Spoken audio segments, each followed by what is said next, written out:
This is episode number 54. Is it 54?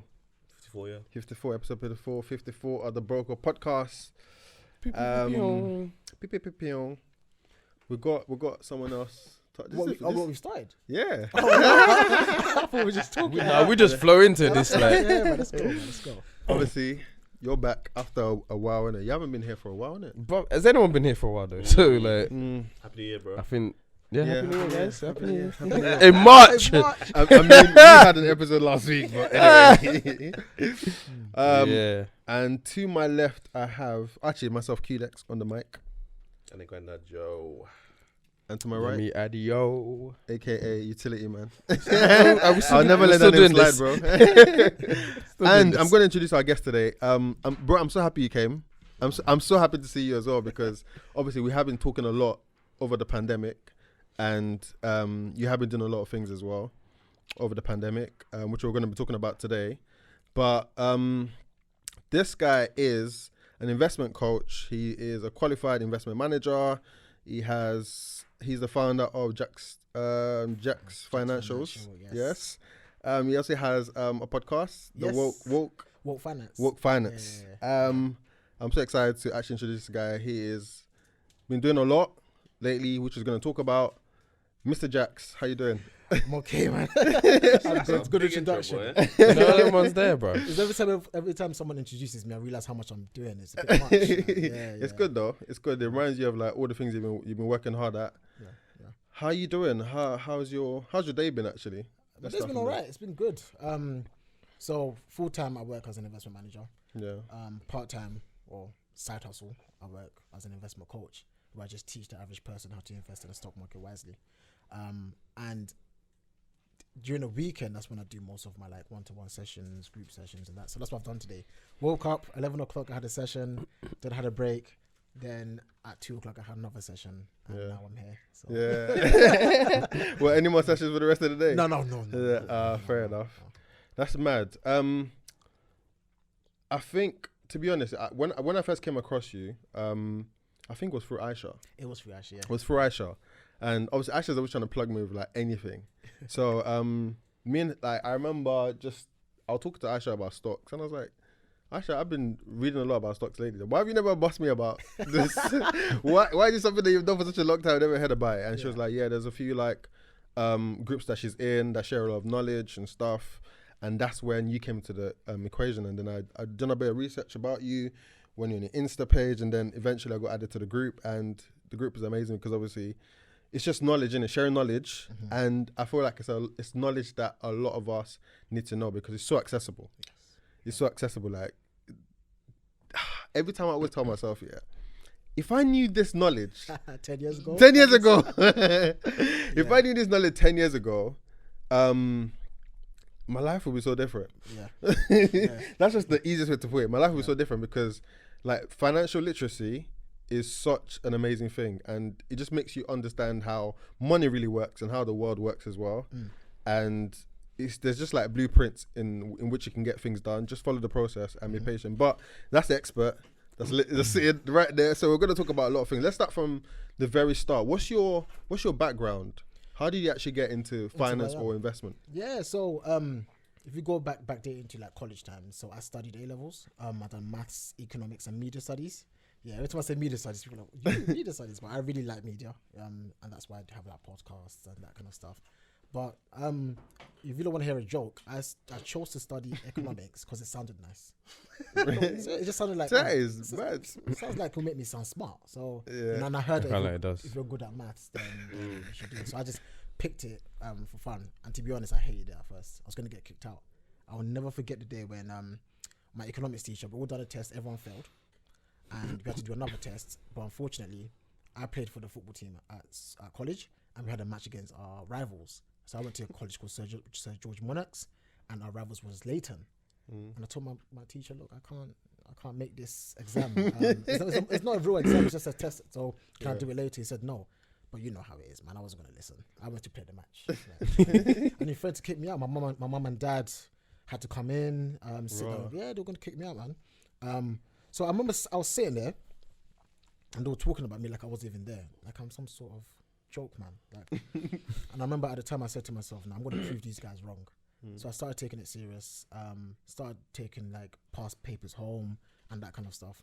And lo and behold, it's one of those things when you actually give something a chance, you can end up enjoying it. And I started enjoying it. I was like, "Oh, this actually makes sense. Oh, this is what inflation is. Oh, this is what government spending. This is how taxes work, and that kind of stuff." So, cut long story short, that was my best grade, and I went to uni to study economics. I went to Loughborough, did a bachelor's degree in economics. Then graduated, but couldn't really find a job. And then I remember my pastor at church said, "Why don't you do a master's?" And I was like, "Masters? You're taking the mick now," kind of thing. But lo and behold, I just obeyed and I did a master's. But I did a master's in financial economics because, let's be honest, it sounded nice as well. So you're just doing vibes. Image gag. Listen, no, all jokes aside, it wasn't just the vibes. It was the fact that if I looked at all my modules at my first degree, I'd done much better in the financial modules. And I knew I wanted to work in finance, so I wanted a master in financial economics. So, yeah, and that's what I'd done. And even after that, it was difficult, man. It was difficult to get a job in finance, and I still didn't really know what I wanted to do.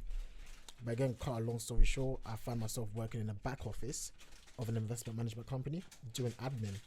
I had all the qualifications now, master's degree and everything, but I didn't have the work experience, unfortunately.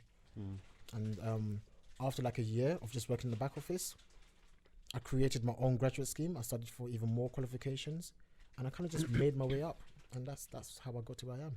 So I started off in back office operations, then investment assistant, fund manager assistant, and now investment manager. I have a question, So obviously, when you was young, you know how they always say we do things. When we're young, we do dumb things, right? I don't know, hella done stuff. Okay, cool. So that choice to play in that match, was it worth it? Did you win? Did you was win? Worth it. It was. What position do you play? So at uni, funny enough, that match I played centre back. I'm only 5'7". I'm only 5'7", but I played right back for most of my career, if you want to call it a career. But I can play centre back if I'm with someone who's obviously much taller, physically dominant. But I was a Cannavaro, like, you know. That's exactly the name I was thinking of. Cannavaro. I had the speed, I had the strength, I had the football knowledge to play centre back. But it was worth it. I have no regrets. But yeah, that's me. And you know, after a few years in the professional industry, I decided to, you know, I learned a few stuff. I remember sat there, and as you know, the industry is very non-black. Let's be honest. Yeah. And I remember learning all these things, thinking, gosh, man, people in my community need to know this. You know, they need to understand that wealth can be built. You know, if we start early, and you know, I remember back in the days, if I accidentally turned it to like the Bloomberg channel, you know, you see these numbers like, what the hell's going on here? What's all this? I always thought that as well. Yeah, Yeah. so this is I was for like, rich what's the people. stock market? Yeah. What's the stock You market? see What's his your numbers? uncle. Oh, he's down Yeah. 200 points. What's 200 points? Hedge fund. I said, this is for the rich people. Do you know, I would never understand this. Yeah. But when I understood, I said, I hate the fact that people make this so difficult. It's not that difficult. It's actually really simple. If only somebody who hasn't got their bum stuck in their nose can actually explain to the average person how this works. And that's why I started doing what I do. Cool. So another quick one as well. So you mentioned that this is something that should be done early. How early do you feel like it should be taught? Well, Ooh, that's a very good question. that's a good question. Because we always talk about That's true. That's true. Actually, For that is example, actually. with me, I remember going through uni and you know, being transparent with the man. There were a couple scenarios that got me CCJs on my credit score. Yes. And at the time, I didn't have any clue. I didn't know that these people not paying me money and me being stubborn not wanting to pay because why should I have to pay? These are the people that owe me money, and then I can pay it. Was going to cause a CCJ. Yeah. So And those are difficult. to exactly. do, Yeah. So when I think it was straight after uni, I was like, I need a car. You know, I've waited long enough. I deserve it. I finished uni. Like, let me get a car. It was only at that point that I started knowing the importance of credit score, the importance of credit history. And at those moments, I saw the CCJs. I said, what is this? wow, these people have done this to me. But more than anything, I didn't know about it. Do you know what I mean? So yeah, back to my question, like, how early do you feel like that the financial literacy needs to be taught? generally. Yeah. Bro, it should be part of the curriculum. Yeah, do you not like things like year 7? From year 7. You can even teach it from primary school. There's little things you can teach even from primary school. Yeah. And actually, that's why I created Woke Finance. Now, Woke Finance is a podcast, but it's actually the business as well. Where we teach young people from the ages of 11 to 21. So it focuses just on youth. It's baffling why it's not part of the curriculum. Yeah. Considering everyone, What are you hiding? like, like everyone has to deal with finances, innit? Like, and but not everybody has to do with history or not everybody algebra. no one has to do with Hinduism. Like, not everyone has to do that. But in this country, we learn it from year 7 until like whenever you choose GCSEs, isn't it? Yeah. Like even maths, why are you teaching me about Pythagoras theorem? Yeah. That's I'm not true. gonna use it. Just I've never used an algebra. if you work equation with in my whole triangles, life. innit? Yeah. The thing about algebra can be translated to certain things, but Pythagoras, why are you teaching me trigonometry when I'm not going to be an engineer? You should But teach that's me that stuff later. you in particular. So are we Yeah, saying That's but my they point. teach everyone. So if when someone says, "Hey, I want to be an engineer," then you teach them that stuff. But actually, in my opinion, I think there's certain things that, as you said, we're always going to come across as part of our lives, and personal finance is one of those things. So why do we know about mortgages? Why do we know about insurance? Why do we know about credit scores? Tax. It's crazy. Tax is the one that really gets me. Like when, Tax. I got my what's it called? My work bonus. My work bonus came last month, My one's coming next month. and Hey, fam, God, please, man. the amount that tax man took, like it wasn't as much as it normally is because obviously like pandemic year, so we ain't done as well this year, innit? But like it was coming in, and I was thinking, okay, this would be like, you know, like double a monthly wage or something, like, so this would be nice. And when I saw that tax, they were like, and the student loan, and the what's the other one, NI, the way they all just came, they all saw the money. Ooh, and like obviously, it's now when you now go on HMRC and you like, okay, you kind of figure out, okay, this was tax because most of my tax got the shit because of I've got like company car and private healthcare and dental care, blah blah blah. But like I said, all of that shit that I've just said, like no one knows, like fully. Like I had to kind of learn on the go as I'm like going through How do you it. even know what a tax code even means? Do you know what I mean? Like obviously, like I know even there's a graphic that I've seen someone put up like a few weeks back, and it was like tax how much amount is tax free, how much amount is 20%, and everyone was looking. I remember bare people on Twitter looking at it saying, so what, we're getting 37k and it's getting taxed at 40%, and it's like, no, it's actually that amount is tax free, and then it's that amount above. Outrage for no that, reason. do you know what I mean? Everyone was going mad. Everyone was going mad saying, what? They take what? What? Because I'm getting 40 bags, and it's like, no, relax. It says 37 over. Like, do you know? So simple things like that. Everyone technically, if you want to make 40, 50 grand, you're probably gonna have to know about that shit. If you want private healthcare, blah blah, like these things, okay, they're fairly uncommon, I guess, private healthcare, but they're more common than you think. Like if you want to order that shit, Through work, and that shit gets off, if you get these health, what's good, work benefits in the workplace, you're gonna have to know about that shit. It needs to make sense to you in order to know if it's like beneficial or not. And I just feel like, why isn't that? Like, why am I learning about? I don't know one thing from RS in school that they taught that. That's true, actually. Do you know what I mean? Like Latin. What the fuck was that about? I don't think we actually don't learn things that we need.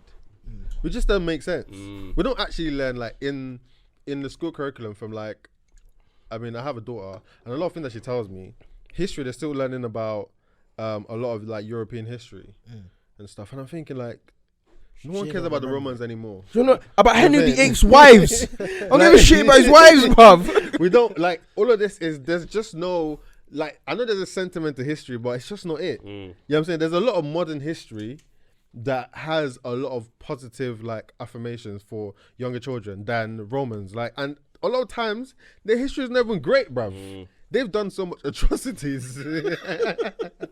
So why are you learning about this? You know what I'm saying? Why do I need to know that Henry VIII killed 2 of his wives by chopping their heads off? Like, why do I need to know that? I mean it's cool to know, but I don't know why. No, but how's it going to help me today? That's what I'm trying to say. Yeah, like. But if I know my tax code, I know all that shit, how HMRC takes fees from me every month, if I know how that works, then like I'm not shocked when bags are coming in and it's less than what I thought it was going to be. Do you know what I mean? Yeah.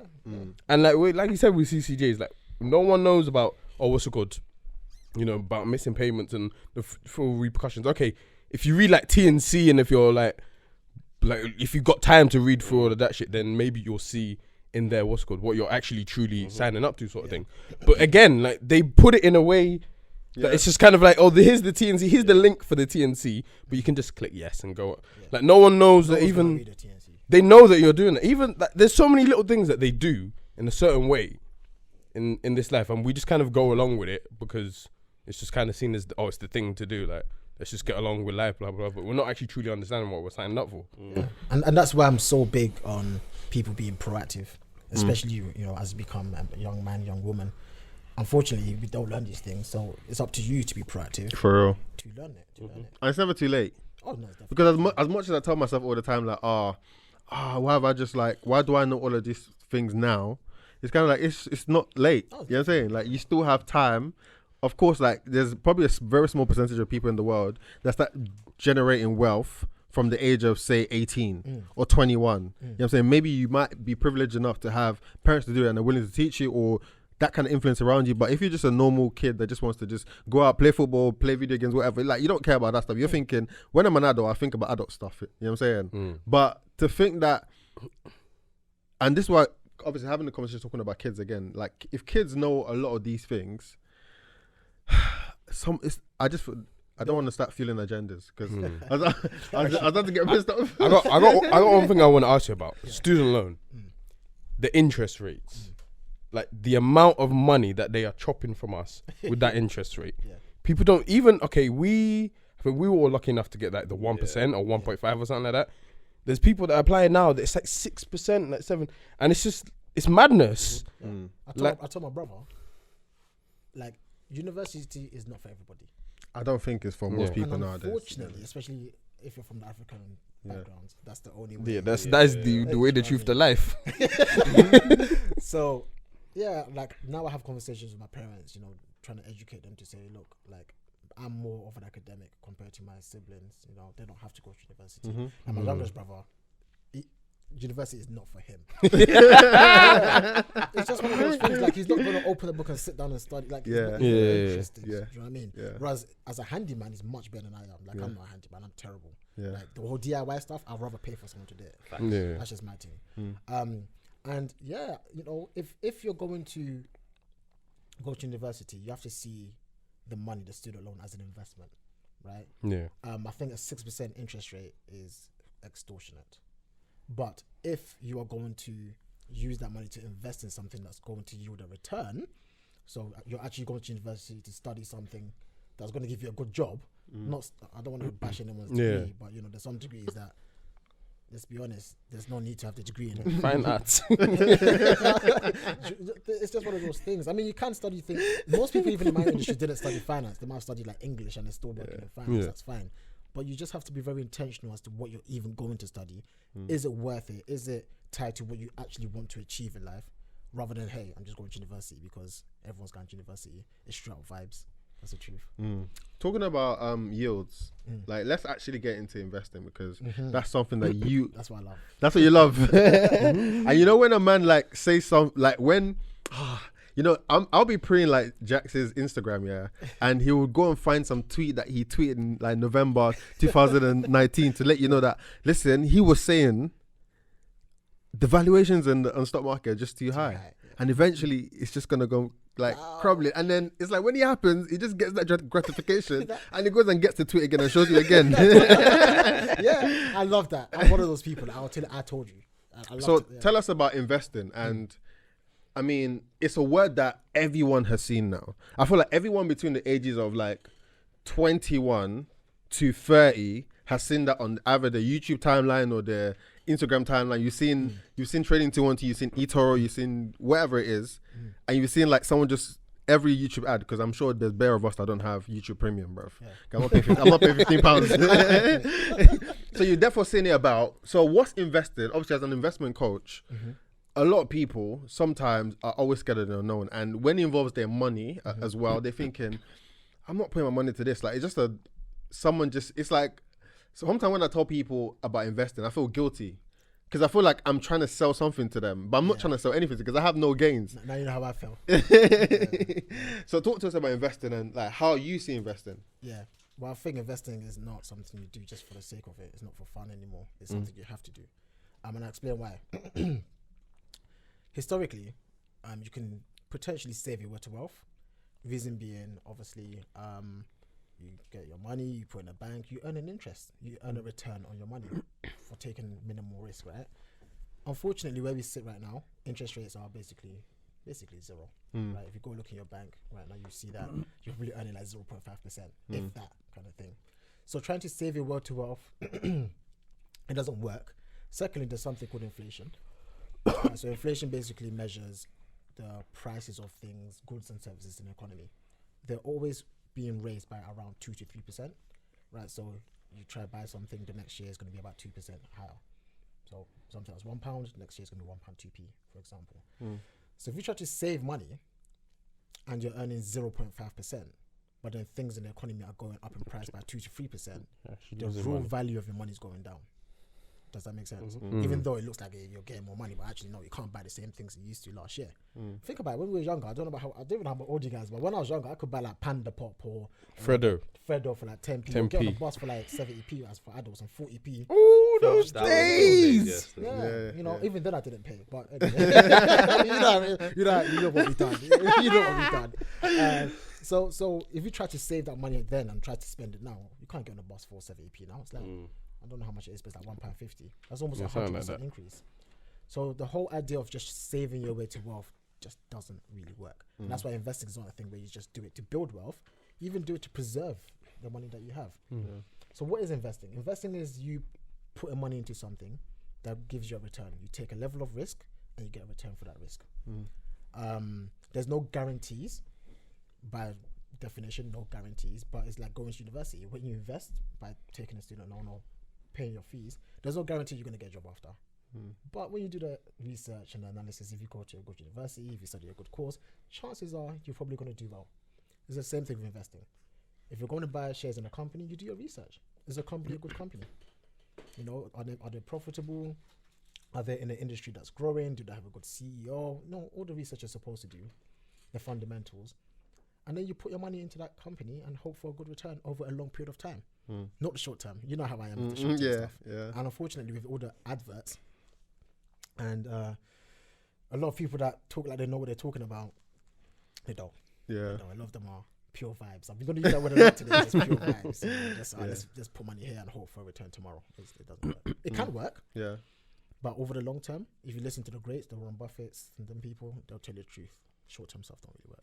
So with investing, you mentioned there are fundamentals that you need to look out for in terms of where you want to put your money. You kind of glossed over it. And I'm coming into this conversation as a pure novice, really and truly. That, yeah. And again, there's going to be a lot of people in my position who are at that level. What are those fundamentals that you actually need to look out for? Okay. So get your pen and paper.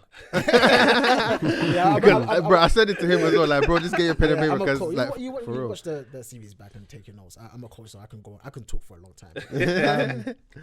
So first and foremost, if we're talking purely about stocks, by the way, investing, there's different things you can invest in. You know, there's different asset classes, and I'll name you the 5. There's equities, so ownership in companies. Even your own business is seen as an equity, because you become the sole owner of the business. You got bonds, which sits under fixed income, so like treasury bills, government bonds, and that kind of stuff.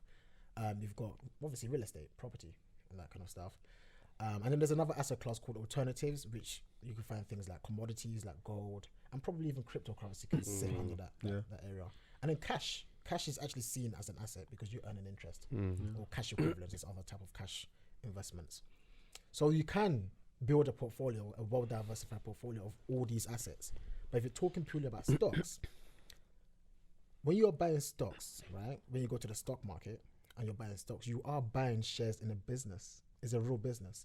And unfortunately, what I see a lot of people doing, the vibes, is they come in and they buy the ticker symbols. They see as lottery tickets, right? It's like, oh, if I buy this, it can go up tomorrow. Yeah, it can.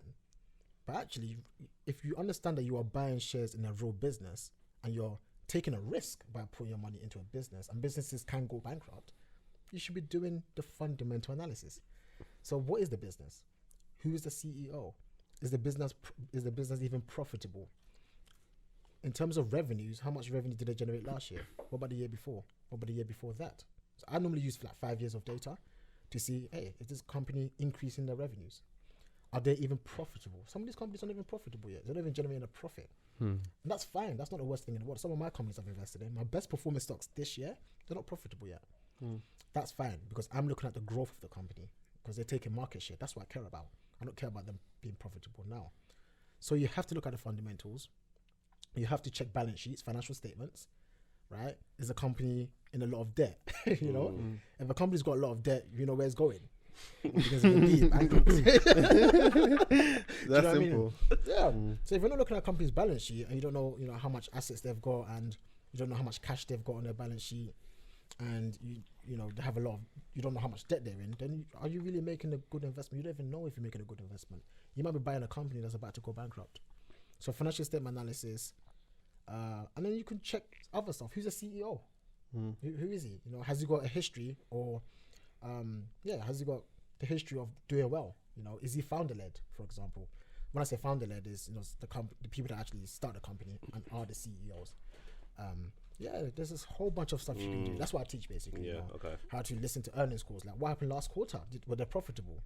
And then in these earnings calls, they tell you what's going to happen, what they think is going to happen in the next quarter, and they give you some pieces of information that might be useful. So yeah, there's a lot of information you can do. Okay. Would you look into like a company's like financial year report? Did you fully like go through 100%? like, because like I did a module on it, that's why I know a little bit about it. But when you go through and even like you've got your fixed assets, you've got your short term, your long term, your liabilities, etc. And then even like they break down that even further, like where the money's coming, how the money's going out, or what's good, where the loans sit, blah blah blah, and how that all like kind of filters out. But then even like when you dig deeper, they have like the reasonings why, the main reasons, like where the main expenditures have gone, etc. So like, would you literally take the time, like every single stock you're potentially looking into, you're literally looking through? Well, I should. All of it. I should. But me, I'm not a liar.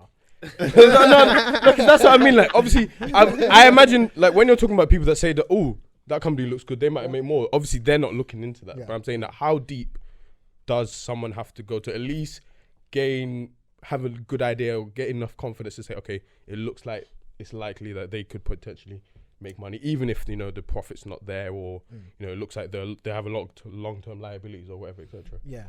I mean, there's certain things that I always look for regardless. And I can look at a company in 5 minutes and tell you if I like it or not, kind of thing. Yeah. So very quickly, I'll check the balance sheet. Did I have a lot of debt? Did I have a lot of assets? Did I have a lot of cash? What's the long-term debt? What's the short-term debt? I check those stuff. If the company has a lot of cash, I like that. That's a strong balance sheet. If they've got a lot of debt, don't like that. If they've got some debt, are they using the debt to leverage, to do well, kind of thing? Yeah. I look at the total revenues, I look at the net income, and I look at a cash flow statement. Very quickly, I could do that in 5 minutes. Who's the CEO and what's the history been like over the past 5 years? Very quickly. But when I say that, do I go into depth? I've got a whole different bunch of companies. And if I'm going to commit a decent sum of money, like I've put grands in investments. Before I commit those grands, I do thorough research.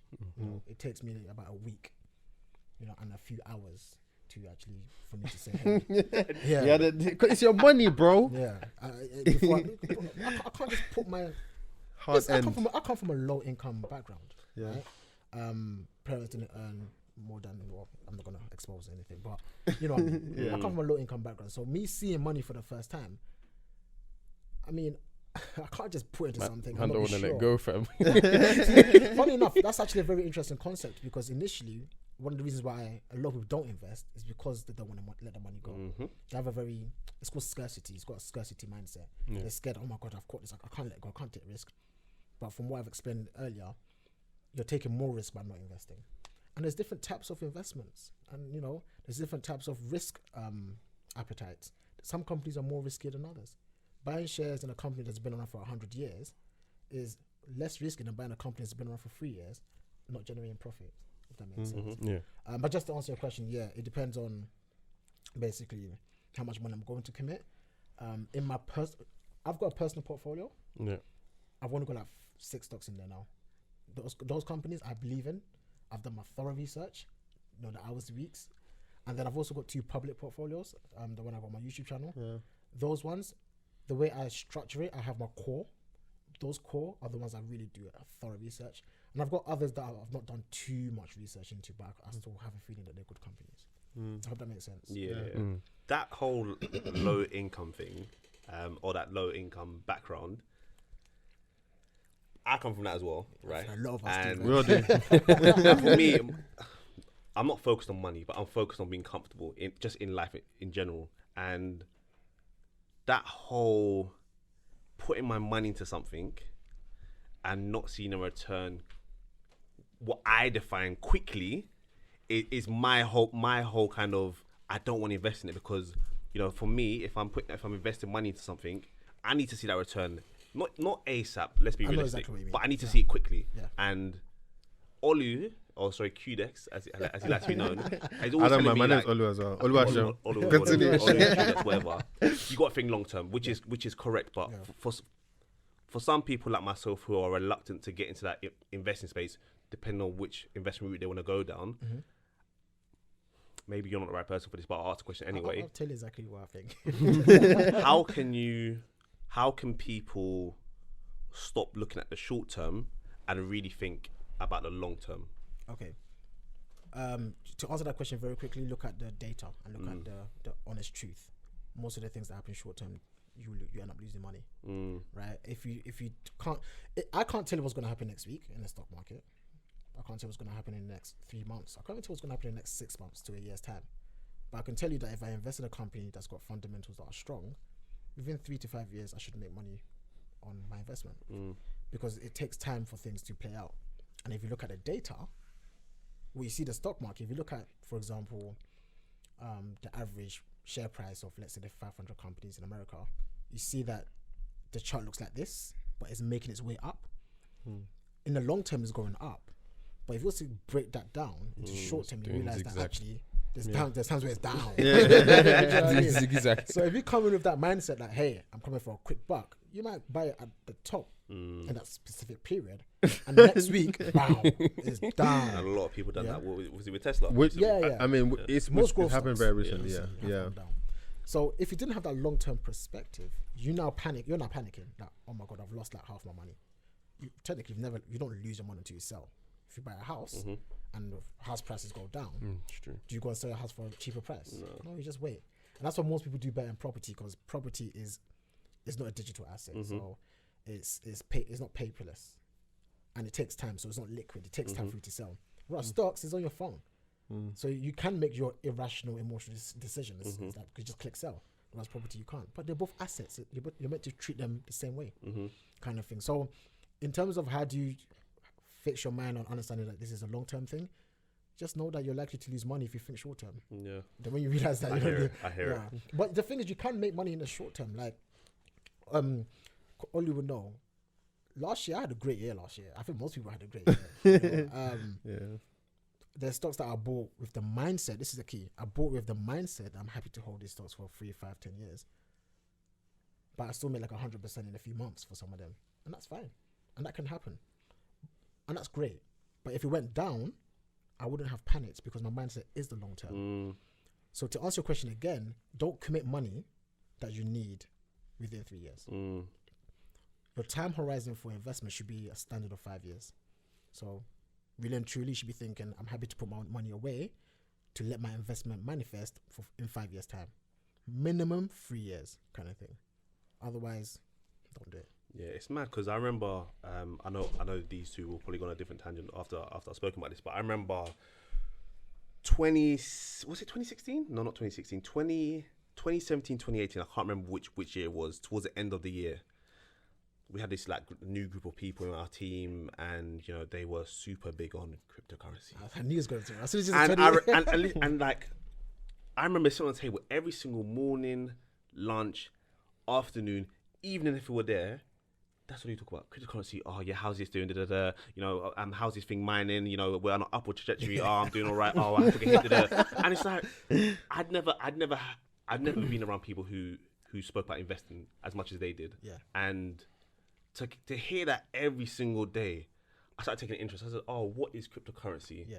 And they told me that the bare fundamentals of what it actually was. I was like, okay, cool. They're like, oh, just download Coinbase. Just download Coinbase, and you can kind of see how the market's playing out, and you can kind of just play your hand at it if you want. I said, oh, okay. I don't like that term. Yeah, neither do I. Play So, hand. So I remember I invested in cryptocurrency or Bitcoin. That's because that's when I remember when it was at the 7K mark. And then I think within a couple months, it went to 10K. Everyone was like, everyone was rejoicing. One of my friends was like, Joe, if I tell you what I have currently in cryptocurrency, I can buy a couple houses like cash right now. Say nothing. But then also I have a hard drive which I lost, which had a lot more, and I've lost a lot of money. I was like, oh, okay. I said, you know what? Cool, I'm doing all right now. Then the crash happened where it went down to 5K. I said, oh my God. I said, you told me this was something to invest in. This was long. They're like, Joe, it's fine. Don't worry. I said, no. I said, no. Get me out, bro. Took my money back. Yeah. And then obviously recently it's shot up to like what, 30K? 47K. UK or dollars? Dollars, yeah. So it's about 30K pounds. So to your point, it definitely is a long-term thing. If you had just stuck your money in there. Yeah. Okay. let me tell you the straight answer to that. Number one, you don't invest in something you don't understand. Because when it goes down, that's when you panic. If you understand what you've invested in, when it goes down, you know that it's down for a short time. I had no clue. Right? Those are good vibes. It's just straight vibes. I'm just imagining watching the table. It's going down. That's what I'm saying. Vibes on Bitcoin, bro. That's what I'm so big on. Bro, if you're gonna say I invested, and I always tell people don't misuse the word invest, right? If you're investing in something, you gotta know where your money's. Why you put your money in there? Like what was the point? You know, what is the actual fundamental asset? What's the asset you're actually putting money into, and what will make it actually go up in value, kind of thing. That's how you make an investment decision. With stocks, if the business does well, usually the stock price goes up. If the business does bad, usually the stock price goes down. I say usually because sometimes the market is inefficient, and a lot of the time, especially in the short term, it's just demand and supply. Forget the supply, man. Demand. It could be a bad company. And this is where it's really important to understand. It could be a very bad company, but if a lot of people are buying shares in that company, the stock price will go up. Yeah. There's like anything, demand and supply. That's why the whole frenzy you've probably seen with GameStop and AMC and HCMC, whatever they're called. Whether they're good companies or not, you don't know. If everyone's buying it, the share price is going to go up, kind of thing. So in the short term, share prices can go up for whatever reason. I can go down for whatever reason. But in the long term, what we normally find is a company's ability to produce profits and earnings. We call it earnings per share. That's what actually causes companies to do well. That's why it's easier to predict the longer term. Yeah. In the short term, it's just whatever. I got a little question as well. Like we've been talking about. Introduce yourself. Man just comes in. Cameraman. Narrator voice. Okay, yeah, it's Johnson, cameraman here. We've been talking a lot about knowing like when not to sell the shares. So when is the perfect time when you basically know that you should exit? When's the correct exit time? You're saying 3 to 5 years. You said that you put in money in a company 2 years ago, and then last year you had a good year, and then I'm guessing you sold the stocks. Wow, that's the question. Yeah, that's the question you ask. Okay, so when do you sell? It depends on why you invested in the first place, and I think this is where a lot of people struggle. Before you invest, there's usually like 3 things you should be thinking about. What is the objective? A lot of people don't have an objective; they just buy for the sake of buying. It's different if you have an objective. If you're investing for your son or daughter, I hope you have started, or we'll sit down. Well, let's go, bro. You know, so the objective should be: I'm investing for my daughter for the next. How old is she? She's gonna be 9 next week. Exactly. So she's got 9 years for a junior ISA to be invested. So that's the objective. Oh yeah. By the time she's 18, maybe you've got enough money to pay for her student loan, or her school fees. So she doesn't have to take student loan, for example. This is how the rich work. Trust my cousin. It's real life. Yeah. No. Yeah. So it depends on the initial objective. So objective, time horizon. So time horizon is your kind of, what was you thinking? Was you thinking in the next 3 years, 5 years, 10 years? When I buy some stocks, my aim is to have them forever. Do you know what I mean? Like I'm buying shares in this company to grow with them forever. Even passes the shares on to my children and children's children. That's another type of objective. So your objective, time horizon, and your ability and willingness to take risk. If your objective is to make a target return, which is a strategy, you're aiming for a specific percentage. Yeah. Let's say, hey, as soon as I double my money on this, I'm gone. Then that's your cue to sell. But also, the most important thing I'll tell you, when you buy shares in a company, again, the mindset is to Think like, you don't watch Dragons Den? Yeah. Think like them. Think like a dragon.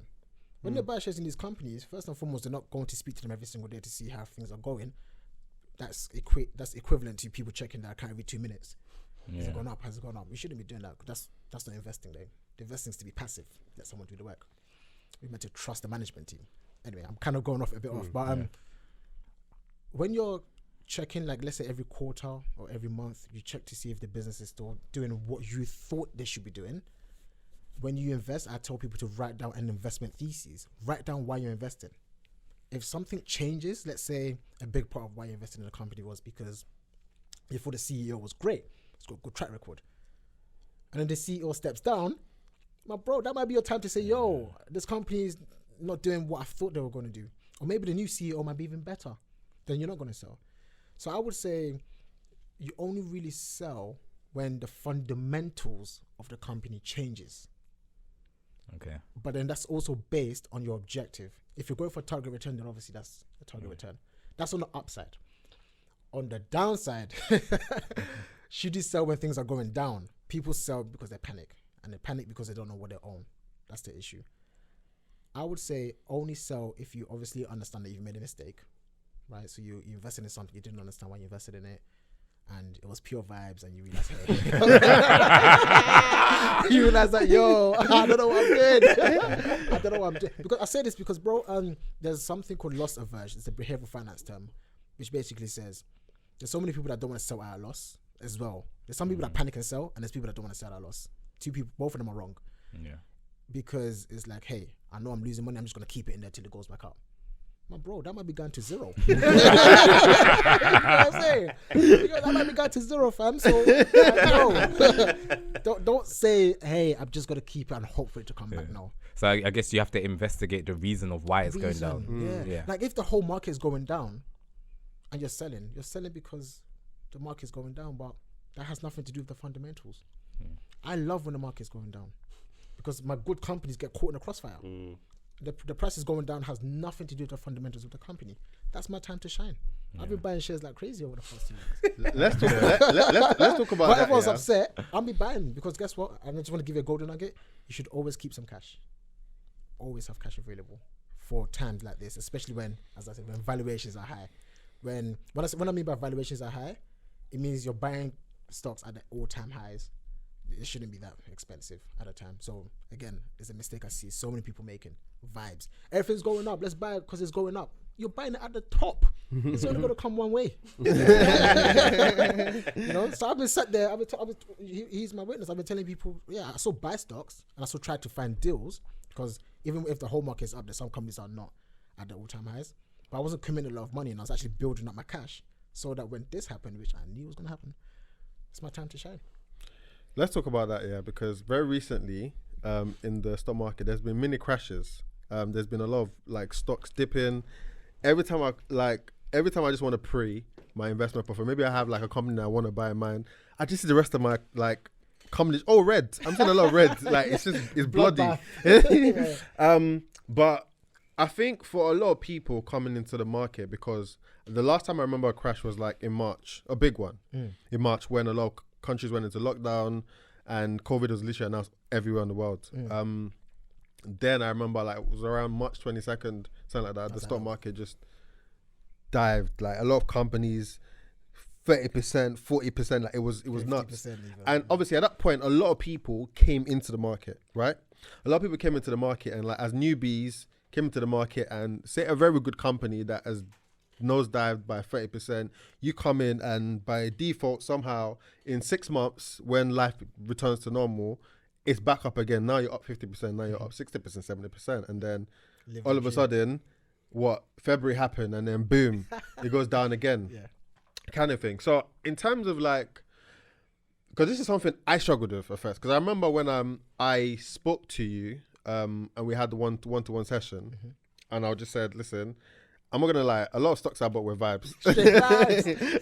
You're not the only one. Yeah, I just bought some vibe stocks, and I feel like it's such a common mistake that a lot of people come into the stock market will almost experience. So I want your what your opinion is on what to do coming into the market when there's a crash. Obviously, you're coming in when valuations are starting to correct, and then maybe the market starts to recover. As a young investor that has been investing for 3 months, 6 months, 9 months, how do you, as a more experienced investor, make sure that you're not making those mistakes? Because they're so easy to make. Yeah, of course. Some of the things I have already said, I understand the fundamentals of the companies, first and foremost. But actually, it comes to investment strategy and portfolio management. Like I was saying earlier, always keep some of your portfolio in cash and learn how to invest in individual stocks. The truth is, the fact of the matter is, most individuals probably shouldn't be picking their own stocks. That's the fact.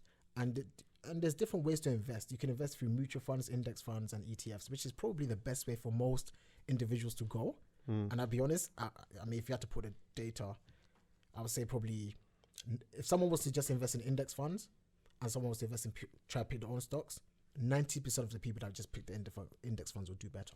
Let's just, so before we go forward, obviously, I feel like a lot of beginners that have no knowledge Don't even know what index funds are. They don't know what index fund is or what ETF is. Let me explain that. Okay, cool. So an index fund is basically a way for you to buy into one investment and capture a whole wide range of assets. So the easiest example, we're from the UK, we know that there's something called the FTSE 100. The FTSE 100 is the largest 100 companies in the UK by size that obviously trade on the stock market. So rather than you individually trying to pick the best companies yourself or trying to pick 100 companies, you can actually buy into a fund that goes and then uses your money to buy into these funds as one asset. So if you've got £100, you could buy the FTSE 100 as one investment, and you get that immediate diversification, right? So you kind of reduce your diversification risk, if that makes sense. And you know, one company could go bankrupt, but it's very unlikely that the whole 100 companies in the UK will go bankrupt. If it does, then we're in trouble. So the best type of index I generally think is usually the American index, the S&P 500, which is the largest 500 companies in America. And America's got the biggest companies, you know, the Apples, the, you know, Amazons, Facebooks, Berkshire Hathaway. All the best companies, to be honest, are somewhat American. And I think if someone was to just buy like the US index, they probably will do well over a long period of time. They will earn at least 8% based on history per year over the long term. So that's like the easiest way to get. And I think even when you're creating a portfolio, I've taught this before, you can choose some of these funds to represent the core of your portfolio. So let's say you've got £10,000 to invest, you can invest like £7,000 in just funds, and then use the 3,000 to buy some vibes. I'm holding cash. No, I'll to be fair, I'll probably say keep at least 3,000 in cash. I know some people that say that they always keep 20% of their portfolio as cash. Yeah, I keep between 10 to 35% in cash all the time. What do you actually mean by keeping portfolio in cash though? Yeah, so the way I manage my portfolios is obviously I have a job, I get income. Every month I've dedicated money towards investments or towards a portfolio. In that portfolio there's investments, and then I've moved some money there. Sometimes I invest, sometimes I just keep as cash on the portfolio. So yeah, does that make sense? So basically what it is there's like, so think of like your bank account. You have like a bank account and your account statement just says like £3,000. But then if you want to buy a company, you take from that balance of 3,000 on the bank and just say, okay, I'm going to buy £200 worth of a company. Boom. So that's £200. Now you have 2,800 left as just cash.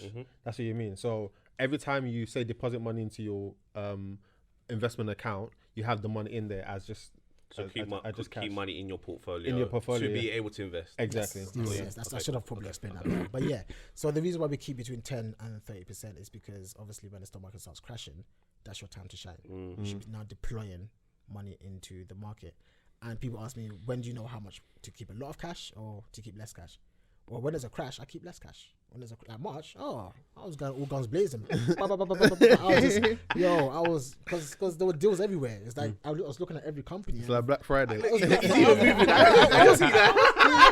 You know, so that's yeah. So then, but even then, I kept 10% cash. You know, whereas going towards the end of last year, I was looked at we were trading at all-time highs. The market had already bounced so much. I'd made 100% how many times. I said, you know what? I need to keep some cash. So I moved more towards the 30, 35. I even went to 40% at one stage in cash because I just wanted to wait for better opportunities. Because the essence of a good investment is twofold. You want to buy a good company and you want to buy it at a right price. You know, we can all buy shares in the same company, but if we all buy it in a different time where the share price is different, you're going to do worse than I am, or I'm going to do worse than he is. Do you know what I mean? Because we're buying at different prices. And so price does matter. So when I talk about valuations, the price does matter. Yeah. It's not just about how good the company is. You want to get a good company, but get at the right price. I don't know if I've waffled a bit. No, you answered. I was meant to answer, but I've forgotten. There was something that just crossed my mind right now, and then I just got distracted. Why are you thinking I'll talk? Like I said it last week and I'm saying it again this week, I'm big on sustainability. So when it comes to like so when it comes to renewables, do you think they're a better bet in this period of time? Because as things are going, it seems like things are becoming more like sustainable and renewable. That's kind of the way the world's working. So do you have like some sustainable companies in your portfolio? And what is your take on investing in like smaller sustainable companies that might not be making profit at the moment now, but their likelihood of making profit in the future? I love that question. So, in terms of how I even begin investing, so if you had to give me a title or categorize me as an investor, I'm what we call a thematic investor. So that comes from the word theme. And so what I do is I look for the next 3-5 years and I say, what themes are going to be prevalent in the next I like that. 3-5 years? So that's why sustainability is one. And I've got different ones. I've got things like technology, like artificial intelligence, cloud computing, cloud storage, electronic vehicles can fit in there, 3D printing. There's just so many themes. Two of my most popular ones is health and fitness. Because I think as human beings, we're becoming more healthy. So under health and fitness, I've got sub-themes like veganism. So one of the companies I've invested in recently, not an investment recommendation, but it's called Tattooed Chef, is a company that does vegan food. I've also got shares in like Beyond Meat, you know, so because that fits my theme of people trying to be more healthy eating vegan food. And another one is sustainability, sustainability and clean energy. So funny enough, I've got what we call my circle of competence. What that means is I know what I understand. And I know how to analyze certain types of companies better. With a lot of the new energy companies, I wasn't great at it. So what I did is I bought an ETF. So I own an ETF called the iShares Global Clean Energy, which is like the index fund I was talking about, which captures not an index, but a whole bunch of different companies, but they all fit the clean energy theme kind of thing. And then that's managed by someone for me, and I pay like a tiny small fee for that. But I do like the idea of sustainability, and from a professional standpoint as well, it's big. A lot of companies now are paying attention to what we call ESG, environmental social governance. It's a big part of the way we invest now. And the company that I work for, a lot of our clients are like charities, even like churches. So you know, a client might say, "Hey, you can't buy shares in Tesco." You're like, "Why can't I buy shares in Tesco for this client?" Well, because Tesco generate 5-10% of the revenues from alcohol. You get it? Okay. So it's like that makes my job interesting. It makes it difficult, but it makes it interesting. But yeah, going forward, I think definitely sustainability is big. It's one of my big themes. So is this like what you call like a sort of a pest analysis? What? No, it's like, what's it? Whoa! It's a Take the floor. No, you might be like, I'm not a financial analyst. Like I've got my own type of. Okay. So probably one of the analysts probably knows what that is, but yeah. What was the word? Pestel analysis, or I think there's another. There's pest. What? It's from pest, and then but then it's added on environmental and legal, I think, as well. Like basically different types of reasons why, as to why you do or do not invest. Oh yeah. So what encourages investments or things. You're absolutely right. Yeah, and there's even websites that allow you to kind of do that analysis. I forgot. There's one that's left my mind, but it gives you like an ESG rating and that kind of stuff. Okay. Yeah. But and like it's looking at like risk ratios. Do you find that varies actually, like from market to market? Yeah. In terms of like the liquidity of certain. Yeah, because you can invest in real estate, through stocks, for example. Actually, and that makes the real estate investment more liquid. Yeah. Because then it becomes a paper asset than the actual hard property. Yeah. So I invest in what we call REITs for a bit of passive income. You get dividends for it. Different industries, different types of assets are more liquid than others.